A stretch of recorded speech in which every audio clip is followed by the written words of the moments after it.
So, moving into a completely different perspective on this, then I wanted to talk about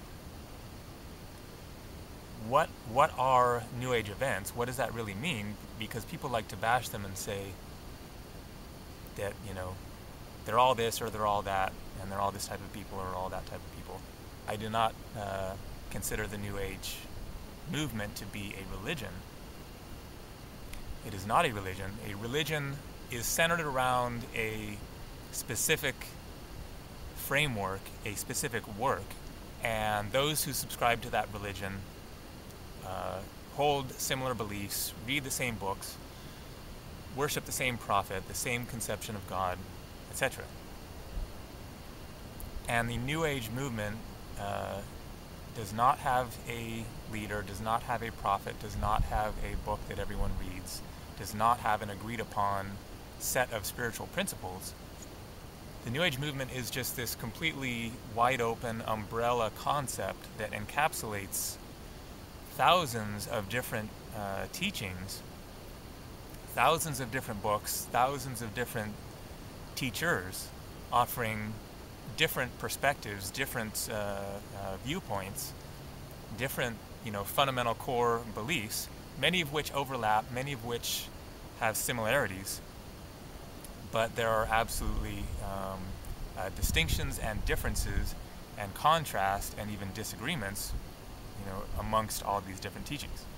So, despite the fact that the New Age movement is based around a very ancient concept, the modern phenomenon of the New Age movement is, of course, very recent. And it is based around the hippies of the 60s, basically, who rebelled against the mainstream culture, rebelled against the mainstream religions, especially the dominant religion of Christianity in the West, and started to discover alternative spiritual paradigms, yoga and meditation and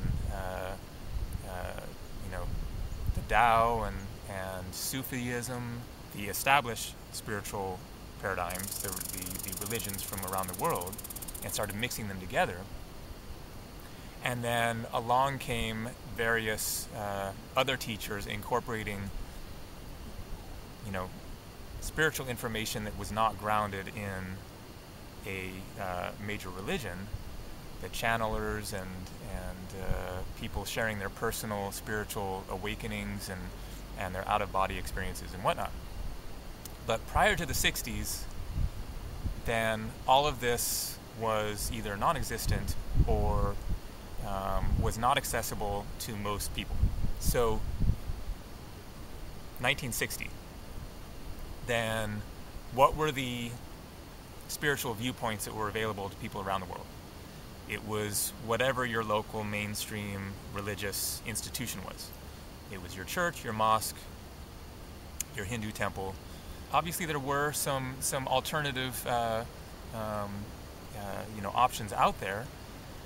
The esoteric teachings are ancient and have been around for thousands of years, but this was not something that you're going to be telling your friends about if you're involved in some sort of an esoteric spiritual, gathering. It would be some sort of a secret society, something very, very covert and something that would be your secret life, that you actually believed in these weird esoteric type teachings. And that's still the truth to some extent now. Not everyone wants to talk about their belief in channeled entities or the fact that they do yoga or whatever, so that still is in existence. But anyways, prior to the 1960s, then the options that were truly available to people for learning about these various concepts was extremely limited. And I like to think of 1964 as being sort of the start of the Great Awakening, which we are now firmly in the middle of. Now it's 2014, so that's 50 years ago. 1964 was when the Beatles came to the United States, and with that was the very beginning of the 60s hippie movement, and then it just snowballed from there. And then over the course of the next 5 years, then then you went from the Beatles singing "I Want to Hold Your Hand" to "I Want to Do It in the Road" and Woodstock and everything. So 50 years ago, it was a very, very different world. And the spiritual perspectives, the things that were available to humans to experience were very limited, very constricted. You didn't have all of these various workshops and everything that are going on now. And so I wanted to tell a little bit of a personal story about my own, experiences with New Age events, to give a idea of what New Age events are and the range of them, and just to illustrate what is available to people to experience now that was not available prior to this New Age movement. So my first New Age type of experience, you can call it, was a inner child workshop that I went to in the fall of 1991. I was 19 years old. I was a student at the University of Alaska, Juneau, and I'd begun meditating a couple years before this on my own. I don't know if I'd even read anything about meditation or what, but I had this photography class at Berkeley High School, California, where I graduated from.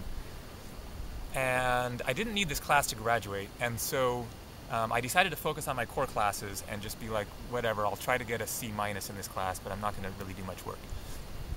And there was a dark room in this, as part of this class, in one of the classrooms, for people to change film in, that a person could fit inside this small little wooden structure, but it had a crack in it or something that let in just a little bit of light, and so it couldn't actually be used for changing film. It was kind of old, and so it was just there. And I came up with the idea of going into this dark room and just meditating throughout most of the class. So that was kind of the very start of my own spiritual path. And so a couple years later, then I'm going to school in Alaska. I spent my first year in Fairbanks, Alaska, and then transferred down to Juneau. And I came across a poster about this inner child workshop, and I was, going through some difficult stuff and just kind of emotionally, conflicted, and just felt like I had some stuff to work out. And so I thought this, was worth a try. It would be interesting. Went to this workshop, and it was very life-changing, totally transforming. I worked through some stuff from the past. I came to some realizations about, how you can actually change your state of being, your state of mind through the various techniques that were offered in that class. And that workshop really set me on a new trajectory of focusing on the spiritual path, realizing the potential within myself, and how I have the power within myself to change my state of being, how I'm feeling, based on, utilizing various techniques. And so this led me to start seeking more. Fall of 1992, I started reading various spiritual books that I found in the used bookstore section, such as Carlos Castaneda. Read almost all of his books. Robert Monroe, who wrote Journeys Out of the Body and Far Journeys, which describes his own personal experiences with astral projection.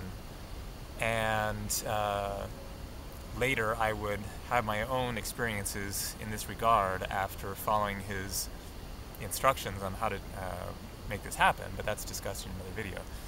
And so I was just kind of soaking up whatever I could find as far as all of the spiritual reading that was out there. Alright, so I'm going to continue this video while hiking along here. It was starting to get a little bit chilly there with the sun having gone down. Quick little pan of the scene here. I'm going to be hiking down this little Jeep road here on my way back to where I live, which is a few miles outside of the town of Jasper. The town of Jasper here in the middle of Jasper National Park is just like 10 minutes away that way. Where I live is up up this way, kind of at the base of that mountain. That's Pyramid Mountain right there. So just going on a little hike for the evening here. All right, so continuing with my own personal various experiences with alternative, whatever you want to call them, New Age spiritual events and practices. Then in the winter of 1993, then I moved to Eugene, Oregon, where I found a yoga class. And I'd never practiced yoga. Obviously, I'd heard about it, but didn't know if it'd be my thing or not. Found, a flyer somewhere about a yoga class, went to it, and the instructor was a really awesome guy. And so I started practicing yoga regularly, taking his class twice a week over the next year and a half. I started to get kind of, more focused on meditating regularly. I was, as I mentioned, I had some out-of-body experiences. I was smoking marijuana on a sort of sporadic basis, but I would go out into the woods, go to these hot springs, get really stoned, and just soak in these hot springs, and just allow my mind to wander, and just had all these out there realizations and just inner knowings and understandings of myself through the amplified experience of the effects of marijuana. Summer of 1993, then actually recommended to me by John Perry, the yoga instructor that I was going to. He told me about the rainbow gatherings, that there was a rainbow gathering happening in Eastern Oregon.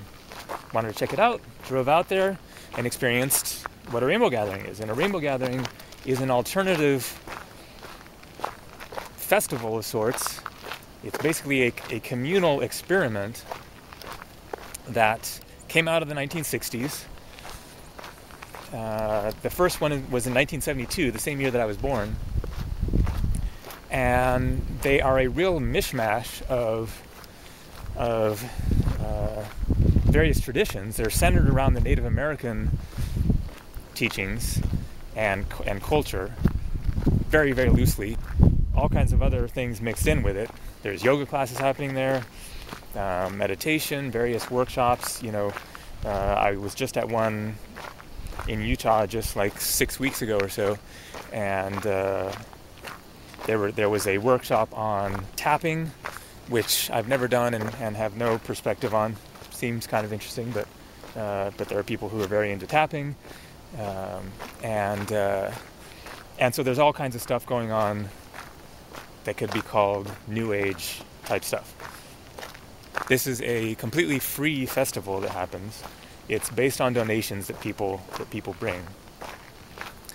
So just kind of to counter that argument that people say, oh, it's all, the New Age movement is all just a big money-making scam. These are very, very much a New Age phenomenon of sorts, and yet they're completely free. And then for the next 6 years, I basically just went on this homeless, basically, I had a few places to live here and there, but I was just hitchhiking around the U.S., living in the rainforests of Hawaii. Went back to Alaska at one point. I went to a global meditation ceremony in Hawaii. I went to a Native American prayer ceremony at the four corners of New Mexico, Colorado, Arizona, Utah. I lived on a number of communes. I saw a live channeling of the Pleiadians at a Whole Life Expo, channeled by Barbara Marciniak. I lived on a commune that was started by Solara, the spiritual author of The Starborn and other books. And then I did work exchange at the community of Chris Griscom in northern New Mexico, called the Light Institute. And there I got to experience a fire walking ceremony, which is really awesome. where you walk on the coals. And she treated me to a past life regression session, which was completely worthless to me because nothing happened. Like I had no past life experiences coming to mind, but at least it was offered to me.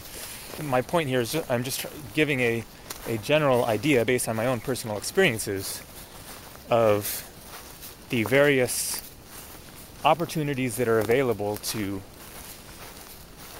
people nowadays in this spiritual context that were not available to people back in the 60s. And keep in mind that yoga in the West, yoga and meditation being practiced in the West, is a New Age phenomenon.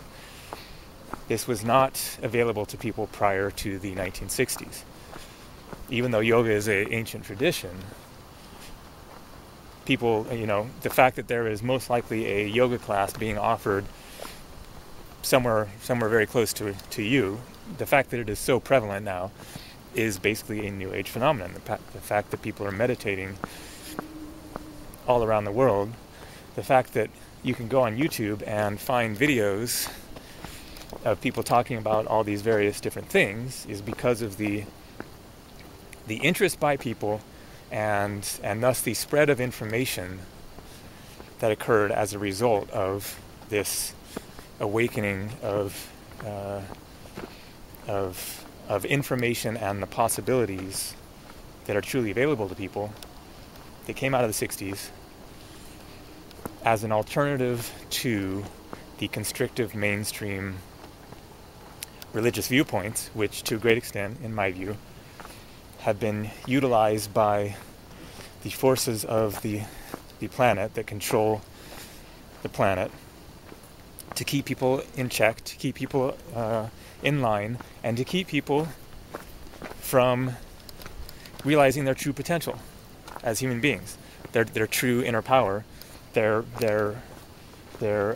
potential to connect with source energy, with God, with the divine, on their own, by utilizing these various techniques: yoga, pranayama, meditation, tai chi, qigong,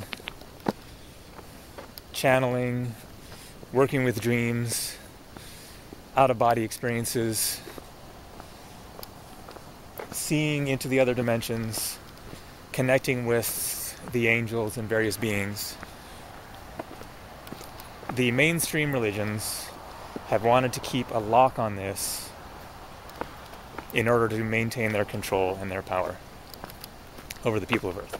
And there are those who say that the New Age movement is all just an Illuminati conspiracy to distract people with airy-fairy, silly ceremonies or whatever that actually keep people from accessing their true power. And that's a worthy debate, of course, which I very much disagree with. These yoga, meditation, and pranayama and all the stuff being offered are the ancient teachings of how to tap into your own true power. Somebody said recently,